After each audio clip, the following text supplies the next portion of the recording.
Bonsoir, moi je suis journaliste, je travaille pour un magazine qui s'appelle Books.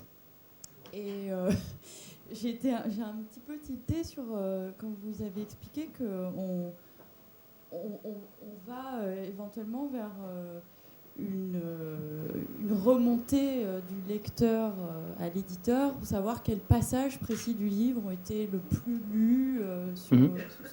Est-ce que ça existe déjà concrètement, et est-ce qu'on a une idée des livres que ça peut donner à terme? Parce que je trouve ça un peu effrayant en fait. Un peu effrayant. En fait, et est-ce que ça existe par exemple aux États-Unis? Enfin, est-ce qu'on a déjà une idée de... J'ai pas eu connaissance de ça. Après, alors, si je pense que sur le Kindle maintenant, on peut partager ses annotations. Donc,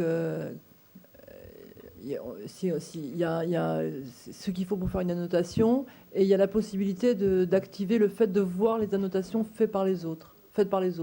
Donc, n'importe quel éditeur peut acheter son propre livre et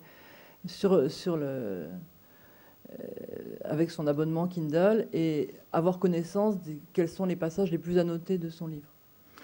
En tout cas, c'est pas quelque chose qu'on impose. Hein. Vraiment, disons qu'il faut surtout pas que le lecteur soit influencé dans sa lecture. Il faut qu'il ait une lecture neutre au début. Et s'il a envie de voir justement quels ont été les différents centres d'intérêt, il peut par un calque le faire. Et il peut aller plus loin en regardant quels ont été les commentaires. Ça, c'est quelque chose qui est dans notre programme de recherche et développement, qui n'est pas encore développé, mais qui est en cours. Et donc,